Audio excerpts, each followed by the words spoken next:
5-6 ঘন্টা জার্নি করি একটা গাড়িতে করে, ওই একই চোখ বাঁধা, হাত বাঁধা অবস্থায়। তা আমি চোখ খুলে দেখলাম একটা আমার সামনে দিয়ে ওই গাড়িটা চলে গেল, সাদা একটা জিপ। ঢাকার উত্তরা থেকে অপহৃত হওয়ার পর তার আর কোনো কিছু মনে নেই।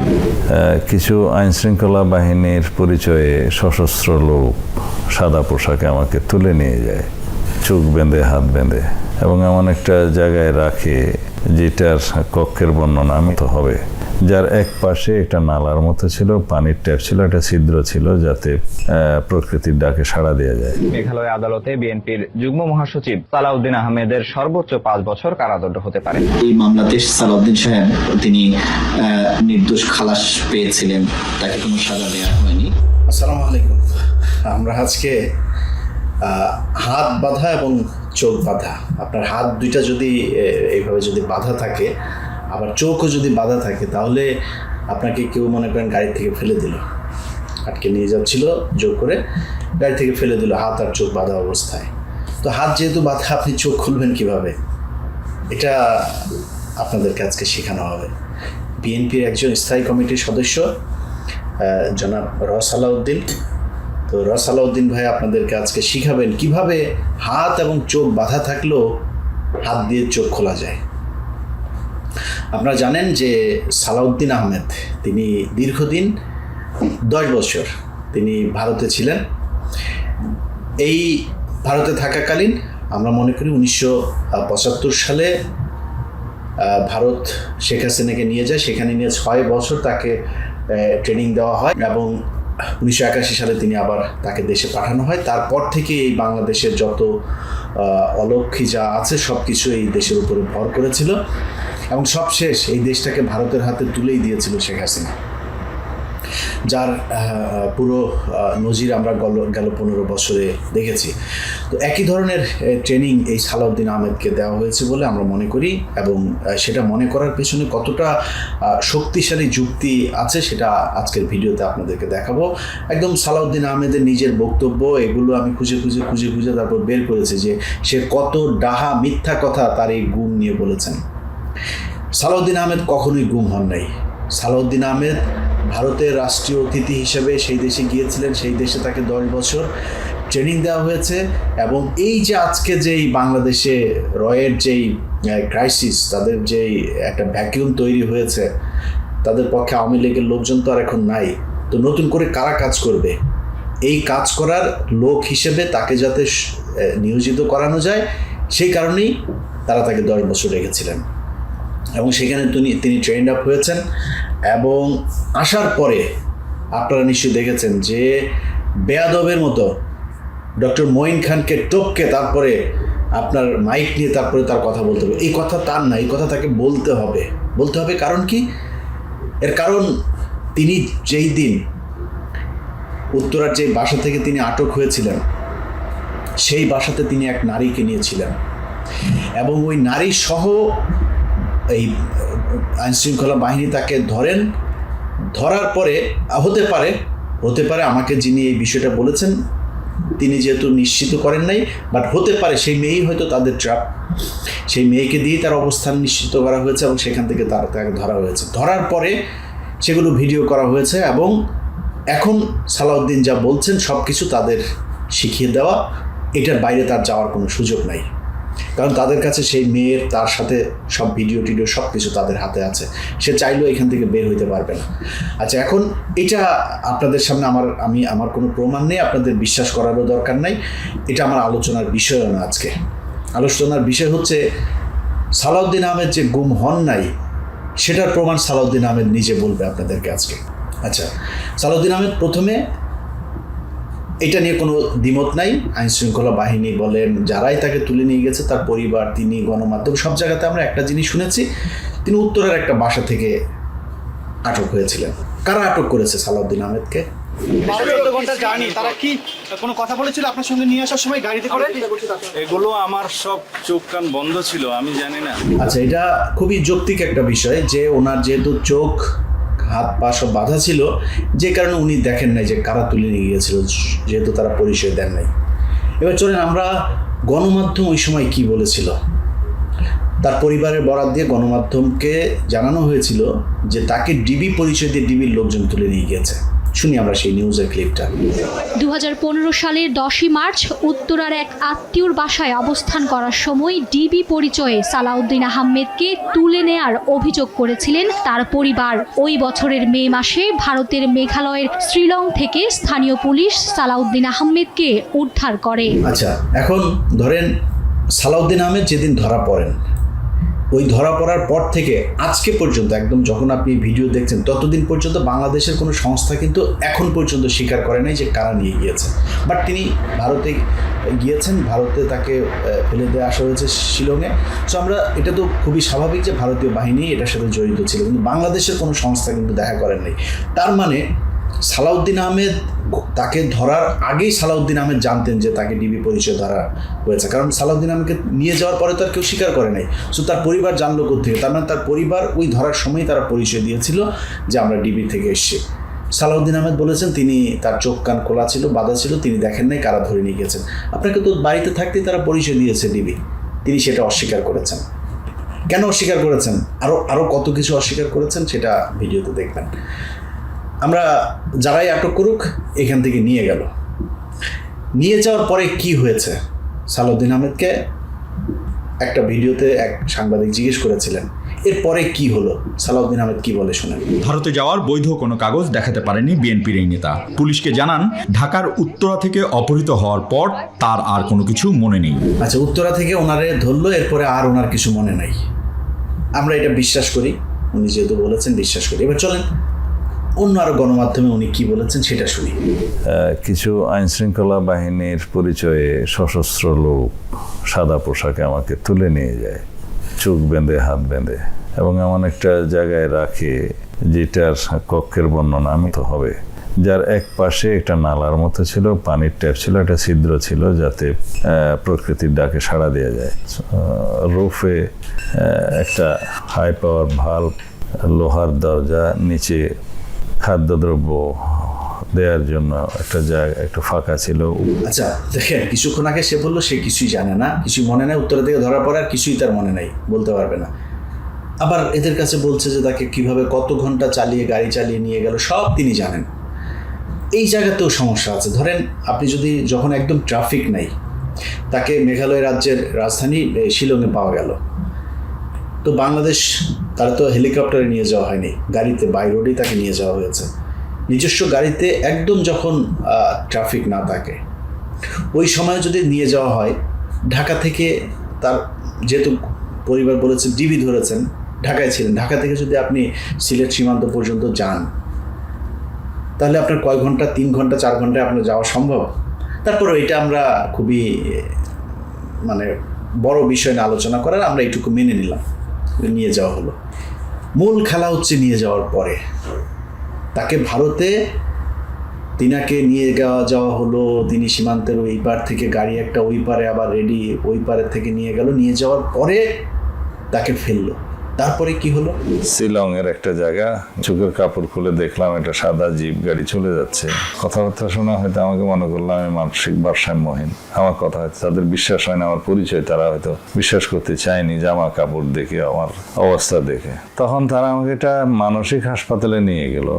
আচ্ছা, এইটা হচ্ছে যে কোনো একটা গণমাধ্যমকে দেয়া বক্তব্য যে তিনাকে সেখানে নিয়ে যাওয়া হয়, নিয়ে যাওয়ার পরে তাকে উদ্ভ্রান্তর মতো লাগছিল এবং লোকজন তাকে, তিনি তার পরিচয় দেওয়ার পরে লোকজন তার পোশাক আচার আচরণ দেখে খুবই স্বাভাবিক, এখান থেকে টেনে হেসে নিয়ে যাওয়া হয়েছে, বর্ডার দিয়ে আবার কাঁটাতার পার হয়ে অনেক দূর হেঁটে হেঁটে তিনি গিয়েছেন, গিয়ে তারপরে লোকজন তারে দেখে চিনতে পারেন নাই, তাকে মানসিক হাসপাতালে নিয়ে ভর্তি করেছেন, রাইট? এটাই তো বললো, তাই না? শুনলেন, গাড়ি থেকে নামার পরে তিনি, গাড়ি থেকে মানুষজন আসলো, এসে তারপরে তার হাত পা চোখ টুক খুললো, খুলে টুলে নিয়ে মানসিক হাসপাতালে নিয়ে গেল। বিশ্বাস করলাম এইটুকু। এবার চলেন আরেক জায়গায় কি বলেছে সেটা শুনি। যখন ওখানে ফেললো তখন আমাকে ওরা বললো যে ইউ আর ফ্রি নাও। তা আমি চোখ খুলে দেখলাম একটা আমার সামনে দিয়ে ওই গাড়িটা চলে গেল, সাদা একটা জিপ। তো পুলিশ এসে আমাকে নিয়ে গেল, ওখানে ভ্রাম্যমাণ পুলিশ টিম ছিল। তারা প্রথমে আমার শারীরিক অবস্থা, জামা কাপড়ের অবস্থা দেখে, আমার কথাবার্তা শুনে তারা আমাকে একটা হসপিটালে নিয়ে গেল, সিভিল হসপিটাল নাম। একটু আগে কি শুনলেন? ওনাকে মানুষজন এসে উদ্ধার করলো, কথাবার্তা বিশ্বাস না করে মানুষজনই নিয়ে গেল মানসিক হাসপাতালে। এখন আবার কি হইল? এখন আবার পুলিশ আসলো, পুলিশ এসে পুলিশ স্টেশনে নিয়ে গেল, তারপরে নিয়ে গেল হসপিটাল, মানুষজনের কোনোই নেই। আচ্ছা, আরেকটু বক্তব্য শুনি, আরেকটু ইন্টারেস্টিং বক্তব্য আছে, সবচাইতে গুরুত্বপূর্ণ বক্তব্য যেটা। ওনাকে গাড়ি থেকে নিয়ে যাওয়ার পরে মানে নামানোর পরে কি হলো, একদম সাথে সাথে কি হলো শুনুন একটু। 5-6 ঘন্টা জার্নি করি একটা গাড়িতে করে, ওই একই চোখ বাঁধা হাত বাঁধা অবস্থায়। তা আমি চোখ খুলে দেখলাম একটা আমার সামনে দিয়ে ওই গাড়িটা চলে গেল, সাদা একটা জিপ। আর আরেকবার এটা আমরা আরেকবার শুনি, এই কথাটুকু আরো একবার শুনি। 5-6 ঘন্টা জার্নি করি একটা গাড়িতে করে, ওই একই চোখ বাঁধা হাত বাঁধা অবস্থায়। তা আমি চোখ খুলে দেখলাম একটা আমার সামনে দিয়ে ওই গাড়িটা চলে গেল, সাদা একটা জিপ। আচ্ছা, এই যে বক্তব্যটা দুইবার শোনার কারণ কি জানেন? ওনার হাত বাঁধা, চোখও বাঁধা। আচ্ছা, হাত বাঁধা, ওনাকে ফেলে দিয়ে গেল, তা আপনি চোখ খুললেন কেমনে? আপনার হাত তো বাঁধা, হাত দিয়ে তো আপনার চোখ খুলতে হবে, আপনি হাত বাঁধা আপনি চোখটা খুলে ফেললেন, এটা কি সম্ভব? এইভাবে পুরো এই যে গুমের ঘটনায় সব কিছু মিথ্যা বানোয়াট কল্প কাহিনী সাজিয়ে নিজে ভিকটিম রোল প্লে করেছেন। পুরো ঘটনাতে তিনি এই যে ভিকটিম সেজেছেন, তিনি আসলে কিছুই না। এটার আইনগতভাবেও যে আমি যা বলছি সেটা হচ্ছে সত্যতা আছে, এটা প্রমাণ করি, চলেন আমরা। সালাউদ্দিন আহমেদকে ধরে নিয়ে যাওয়া হয়। আচ্ছা, আপনারা যারা ভারতে গিয়েছেন তারা তো জানবেনই, যারা এই ধরনের বিপদে পড়েছেন তারাও জানবেন। আপনি যখন এই মানে ফরেন অ্যাক্ট তাদের যেটা আছে, সেই অ্যাক্টে আপনি যখন করবেন, মানে আটক হবেন, আপনার হাত করা পড়াবে, সাথে সাথে প্রথম কাজই হবে হাত করায়। আপনি সালাউদ্দিন আহমেদকে নিয়ে ইউটিউবে সার্চ দেবেন, নিউজগুলো দেখবেন, কোনো জায়গায় সালাউদ্দিনকে কোনোদিনও হাত করা পড়ানো হয় নাই। সব কটা জায়গাতে সুন্দর সাদা পাঞ্জাবি, চেহারা তো সুন্দর, প্লে বয় তো চকলেট বয়, তো মোটামুটি, কিন্তু কোনো জায়গায় তারা হাত করা পড়ানো হয় নাই। কী সুন্দর জামায় আদর করে তারপরে নিয়ে গেল। আচ্ছা, আমরা বিভিন্ন গণমাধ্যমে খালি শুনলাম যে সালাউদ্দিন আহমেদের বিচার চলছে, ট্রায়াল চলছে, এরপরে কি হবে। তারপরে কি হইল? মানে সালাউদ্দিন আহমেদ ভিসা নিয়ে যান নাই, পাসপোর্ট নিয়ে যান নাই সাথে করে, তিনারে জোর করে ডিবি ধরে বা বাংলাদেশের র্যাব বা কোনো একটা সংস্থা ধরে ওই দেশে পাঠাই দিলেন, তিনি ওইখানে পড়ে থাকলেন, কোনো কিছু তো নাই। তাহলে এটা তো অপরাধ। সে অপরাধের জন্য আপনার একদিনও জেল হবে না। সালাউদ্দিন আহমেদের কি কিছু হয়েছিল? শুনেন, আমরা শুনি যে কি হয়েছিল তার। অবশেষে শুক্রবার বিএনপির এই নেতাকে নির্দোষ ঘোষণা করে মামলা থেকে বেকসুর খালাস দেন শিলং আদালত। আচ্ছা, সালাউদ্দিন আহমেদ বেকসুর এই যে খালাস পেয়ে গেল, কেন পেয়ে গেল, কিভাবে পেয়ে গেল? আমার এক ছোট ভাই, আমাদের এক সাংবাদিক, ওর নাম হচ্ছে আহাদ। তো আহাদ সময় টেলিভিশনে কাজ করতো এক সময়, এখনও এখানে থাকে। তো ও আমাকে বলল যে ভাই এই ব্যাপার, আমি সেখানে গিয়েছিলাম। আমি ওর আইনজীবীর কাছে যখন সাক্ষাৎকার নিলাম, ওর আইনজীবী বলল যে এইখানে এই মামলায় 3 থেকে 5 বছরের নিচে সাজা হবে না, এটা ওকে খাটতেই হবে, আমাদের এখানে কিছুই করণীয় নাই। যেহেতু উনি ইমিগ্রেশন পার হন নাই, সো এটা অপরাধ, এখানে কোনো কিছু করণীয় নাই। কিন্তু সময় টিভি সেই নিউজটাও আছে, আমরা একটু নিউজটা শুনি। ভারতে অনুপ্রবেশের অভিযোগে ফরেনার্স অ্যাক্ট 1946-এর 14 ধারা অনুযায়ী মেঘালয় আদালতে বিএনপির যুগ্ম মহাসচিব সালাউদ্দিন আহমেদের সর্বোচ্চ 5 বছর কারাদণ্ড হতে পারে। ভারতে অনুপ্রবেশের দায়ে ফরেনার্স অ্যাক্ট 1946-এর 14 ধারা অনুযায়ী সর্বোচ্চ 5 বছরের শাস্তির বিধান রয়েছে বলে জানান রাষ্ট্রপক্ষের কৌঁসুলি। আমি বিং পাবলিক প্রসিকিউটর, আমার আর্গুমেন্ট আমি চাইবো যে 5 বছর ম্যাক্সিমাম। আচ্ছা, এই সংবাদ সংগ্রহ করতে ভারতে গিয়েছিলেন আহাদ, এবং আহাদ সেখানে সালাউদ্দিন সাহেব কোন বাসায় ছিল, সেই বাসার ধরনটাও, সেই বাসাতে গিয়েছিল, সেই বাসায় গিয়ে সেই বাসার পরিবেশ কেমন সেটাও সে দেখে এসছে। আমরা আহাদের কাছ থেকে একটু শুনি যে ঘটনা কি ঘটেছিল। আমার যতটুকু মনে পড়ছে 2016 সালের মার্চের শুরুর দিকে আমি গিয়েছিলাম ভারতের শিলংয়ে সালাউদ্দিন সাহেবের একটা ইন্টারভিউ নিতে এবং তার মামলার কি পর্যায়ে রয়েছে সেই বিষয়ে জানতে। সেখানে গিয়ে টাইমস অফ ইন্ডিয়ায় একজন সাংবাদিক কাজ করেন আমার বন্ধু, তার সহায়তায় সালাউদ্দিন সাহেবের বাড়িতে গেলাম, যে বাড়িতে তিনি থাকেন। সেই বাড়িতে গিয়ে অসাধারণ একটি বাড়ি, যেটা বাংলো বাড়ি। আমি আমেরিকায় আসার আগে এত সুন্দর আমি বাড়ি দেখিনি। সেই বাড়িতে তিনি থাকতেন, কিন্তু সেই বাড়িতে গিয়ে আমি তাকে পাইনি। আমি যতটুকু মনে পড়ছে 12টা বা 1টার দিকে গিয়েছিলাম। তারপরে তাকে না পেয়ে আমরা আদালতে গিয়ে তার মামলার সরকারি কৌশলী যিনি রয়েছেন তার ইন্টারভিউ নেই এবং সরকারি আইনজীবী তিনি আমাদেরকে বলেছিলেন যেহেতু সালাউদ্দিন সাহেব ভারতে বিনা পাসপোর্টে তিনি অনুপ্রবেশ করেছেন, বিনা ভিসায় অনুপ্রবেশ করেছেন, সে কারণে অবৈধ অনুপ্রবেশের দায়ে তার সাজা হতে পারে সেই দেশে এবং ভারতের আইন অনুযায়ী তার 3 থেকে 5 বছরের সাজা হতে পারে। আহাদ যখন আইনজীবীর সাথে কথা বলে, সেই আইনজীবীও কিন্তু তাকে বলেছিল সাজা হবে। এটাতে সে খুবই সারপ্রাইজ হয়েছে যে এই মামলায় তারপর সাজা হলো না কেন সেটা জানে না। আহাদের কাছ থেকে শুনি আমরা। তারপরে আমরা যেটা দেখলাম, যখন এই মামলার রায় হলো তখন এই মামলাতে সালাউদ্দিন সাহেব তিনি নির্দোষ খালাস পেয়েছিলেন, তাকে কোনো সাজা দেওয়া হয়নি। তারপরে আমরা দেখেছি এটা যখন উচ্চ আদালতে এই মামলা যায়, সেই উচ্চ আদালতেও সালাউদ্দিন সাহেব এই মামলার রায় তার পক্ষে ছিল। এই হচ্ছে অবস্থা। তারপরেও তার কোনো খুশি হয় নাই, আইনজীবী নিজেও জানেন না কেমনে হইল কি হইল।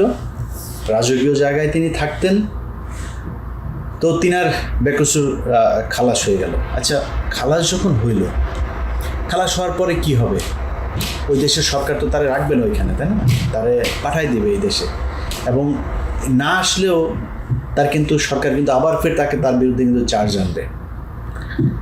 তিনি বাংলাদেশ সরকারের কাছে ট্রাভেল পাস ছিলেন। ট্রাভেল পাস চাওয়ার পরে তাকে কিন্তু ট্রাভেল পাস দিয়েছিল সরকার, এবং এটারও প্রমাণ আছে, শুনুন। ট্রাভেল পাস হাতে পেয়েছেন বিএনপি নেতা সালাউদ্দিন আহমেদ। গতকাল বিকেলে আসামের গুয়াহাটিতে বাংলাদেশ সহকারী হাই কমিশন কার্যালয় থেকে ট্রাভেল পাস সংগ্রহ করেন তিনি। বাংলাদেশ মিশনের সহকারী হাই কমিশনার রুহুল আমিন জানান, এর ফলে সালাউদ্দিন আহমেদ যে কোনো দিন দেশে ফিরতে পারেন। আচ্ছা, সালাউদ্দিন আহমেদের দেশে ফিরতে কোনো বাধা নাই। ট্রাভেল পাস পেয়েছেন, ট্রাভেল পাস তিনি হাতেও নিয়েছেন। বাংলাদেশের সাংবাদিকরা তার কাছে গিয়েছে, জিজ্ঞেস করেছে যে ভাই দেশে কবে যাবেন। সাংবাদিকদেরকে সে কি বলেছে শুনেন। বন্দি দশা থেকে মুক্ত হয়েও দেশে ফিরতে পারেননি 9 বছর। এই জীবনকে আয়না ঘরের চেয়েও ভয়ঙ্কর বললেন সালাউদ্দিন। আচ্ছা, বাংলাদেশের সাংবাদিকদের কাছে তিনি বলেছেন যে আমি দ্রুত দেশে ফিরতে চাই, আমি দেশে যাওয়ার জন্য উদ্গ্রীব হয়ে আছি, এই সেই নানান কথাবার্তা বলেছেন। ভারতীয় একজন সাংবাদিক, পশ্চিমবঙ্গের যে সময় টিভির প্রতিনিধি, এই ব্যক্তি সম্ভবত, আমি একটা ভিডিও পেয়েছি, তিনি সালাউদ্দিনের সাথে কথা বলেছিলেন। সালাউদ্দিন সাহেব তাকে কি বলেছেন চলেন আমরা সেইটা একটু শুনি। তিনি বলছেন বাংলাদেশে যাওয়ার আগে বিভিন্ন রাজ্যে কি ঘুরে বেড়াতে চান, একই সঙ্গে তার যে শারীরিক অবস্থার শারীরিক যে চিকিৎসা, সেই চিকিৎসাও তিনি করাতে চান। আচ্ছা, ভারতীয় বাংলাদেশের সাংবাদিকদের কাছে বলছে যে আমি দেশে যেতে চাই, ট্রাভেল পাসও নিয়েছেন, আবার বলছে ট্রাভেল পাস পাই নাই। আবার ভারতের সাংবাদিকের কাছে বলছে যে আমি একটু রাজ্য ঘুরে দেখতে চাই। ভারত ওনার খুব পছন্দের একটা দেশ, উনি রাজ্যগুলো ঘুরে ঘুরে দেখছে। মানে 10 বছর গুম ছিলেন, এরপর আরও কিছুদিন ভারত ঘুরে ঘুরে দেখবেন, এই জন্য উনি এখন দেশে আসবেন না। সবশেষ তিনি আবারও ট্রাভেল পাসের কথা বললেন যে আমাকে ট্রাভেল পাস দেওয়া হোক, দিলে আমি যাবো। এর আগে কিন্তু ট্রাভেল পাস নিয়েছেন তিনি। তো ট্রাভেল পাস নিলে সেটার আবার বাধ্যবাধকতা আছে যে সম্ভবত 6 মাসের ভেতরে বোধহয় সেটা দিয়ে যেতে হয়, বা 60 দিন অথবা 90 দিন, এরকম একটা আছে, সময়সীমা আছে। ওই সময়ের মধ্যে আপনাকে ট্রাভেল পাসটা ব্যবহার করতে হবে। তো তিনি কিন্তু করেন নাই। প্রথম যেগুলো নিয়েছেন সেই ট্রাভেল পাসগুলো দিয়ে কিন্তু তিনি ব্যবহার না করে সব শেষে তিনি ট্রাভেল পাস নিয়ে তিনি চলে আসলেন। এতদিন আসেন নাই। যখনই 5 তারিখ শেষ হলো, সাথে সাথে তিনারে বাংলাদেশে আসার সব সমস্যার সমাধান হয়ে গেল। তিনি ভারতের সরকারও কোনো কিছু বলে নাই, বাংলাদেশের সরকারও কোনো কিছু বলে নাই, তিনি দেশে চলে আসলেন। দেশে আসার পরে তিনি কি করেছেন? প্রথম দিনেই সালাউদ্দিনের গাড়িতে চড়ে, এস আলমের গাড়িতে চড়ে আপনার সাইফুল আলমের বিমানবন্দর থেকে গিয়েছেন বাড়িতে। এরপরে তাকে শোকজ করা হলো। শোকজ করার পরে তিনি বললেন তিনি জানেন না, কিছু বুঝেন না ভাই, ওনারা যে আনতে গিয়েছে সে একটা গাড়িতে উঠেছেন, মানে ওনাকে কেউ একজন বলেছে আর চট করে উনি ওই গাড়িতে উঠে বসে পড়লেন, উনি কিচ্ছু জানেন না। এই বক্তব্য আপনারা দেখেছেন তিনার ব্যাপারে। রোববার কক্সবাজারে এস আলম মালিকানাধীন গাড়িতে চড়ে সংবর্ধনা নিয়েছেন বিএনপির স্থায়ী কমিটির সদস্য সালাউদ্দিন আহমেদ। আমার পক্ষ থেকে আমি জানতাম যদি যে এই গাড়ি তিনি দায়িত্ব কোম্পানির কথা, তাহলে হয়তো আমি সাবধানতা অবলম্বন করতাম। উনি ছোট্ট মানুষ, বাচ্চা ছেলে, উনি জানেন না কার গাড়িতে এসছেন, কিভাবে এসছেন। উনি মাপ চেয়েছেন, মানুষ মাপ করেও দিয়েছে, সব শেষ হয়ে গিয়েছে। এই যে বাসাটা গুলশানের বাড়ি নম্বর 1A, রোড 8, গুলশান 1, এই বাড়িটা উনি নিয়েছেন ইউনাইটেড হসপিটালের যে রাজা মিয়া আছে, এই আওয়ামী দালাল, তার কাছ থেকে তিনি গিফট নিয়েছেন এই বাড়িটা। আমি এই বাড়ির নাম্বার সব বলে দিলাম, যান খোঁজ নিয়ে দেখেন এবার। সেটা তাকে দেওয়া হচ্ছে এবং একজন ব্যক্তির মাধ্যমে, আমি তার নাম বলছি না বা কার কাছ থেকে শুনেছি সেটা আমি বলছি না, একজন ব্যক্তির মাধ্যমে তিনি 50 লাখ টাকা দেশে ঢোকার আগে রাজা মিয়ার কাছ থেকে নিয়েছেন, রাজা মিয়া দিয়েছে। এগুলো নিয়ে বিস্তারিত অন্য আরেকদিন কথা বলবো। আজকে প্রথম পর্ব এই পর্যন্তই থাকুক। শুধু এইটুকু বলে রাখি, ইউনাইটেডের রাজা মিয়ার নামে 5টা হত্যা মামলা। রাজা মিয়ার নামে এই পর্যন্ত অনেকগুলো নিউজ হয়েছে। এই রাজা মিয়া, এই হাসিনার যেই আপনার বিদ্যুৎ খাতে, জ্বালানি খাতের যেই পাওয়ার প্ল্যান্টের সে একজন, তারপরে তারা কোনো কিছু বলে এখন পর্যন্ত সরকারের মানে তার ব্যাপারে কোনোই নেই। এর কারণ হচ্ছে ইউনাইটেডের পুরো ঠিকাদারি নিয়েছে হচ্ছে সালাউদ্দিন। আর এস আলমের যত প্রপার্টি, যা কিছু করা দরকার সব কিছু উনি করছে, সেটা অলরেডি হয়েছে। আমি ওই কারণে ওইটার আলোচনায় গেলাম, ওইটা নিয়ে বিশদ আলোচনা হবে পরের একটা পর্বে, এটা নিয়ে আমরা কথা বলবো।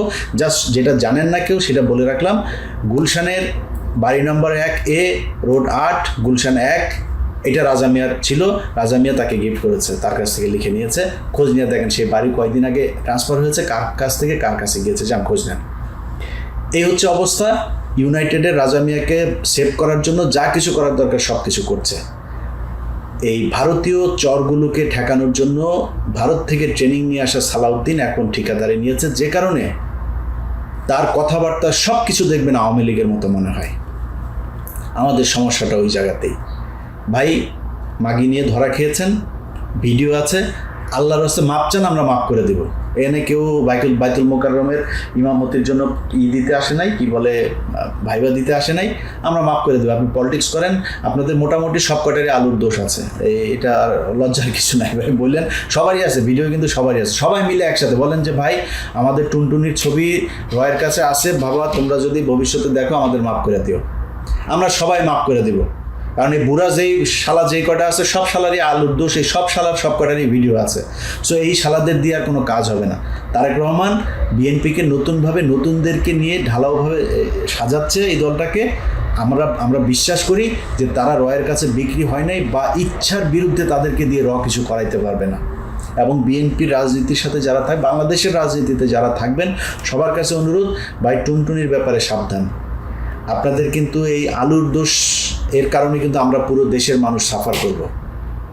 আমরা বিএনপি নিয়ে আমাদের কোনো সমস্যা নাই,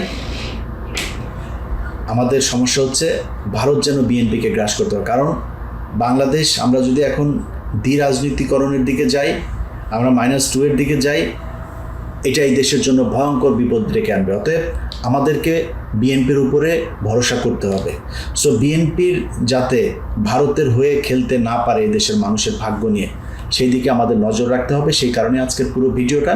সালাউদ্দিন ভাই, আপনারা নিয়ে আমার কোনো ক্ষোভ নাই, আপনার সাথে আমার ভালো সম্পর্ক ছিল, ভালো সম্পর্ক থাকবে, কোনো সমস্যা নেই ভাই। আপনি বিপদে পড়ছেন, আপনার কাছে অনুরোধ, হয় রাজনীতি থেকে সরে যান অথবা সবার কাছে মাপ চান যে আমার টুনটুনি ভিডিও আছে, আমি আপনাদের সাথে মাপ চাচ্ছি, ভুল হয়ে গিয়েছে, আর ভুল করব না, করলেও কেউ যাতে রেকর্ড করতে না পারে সেই ব্যবস্থা করেই করব।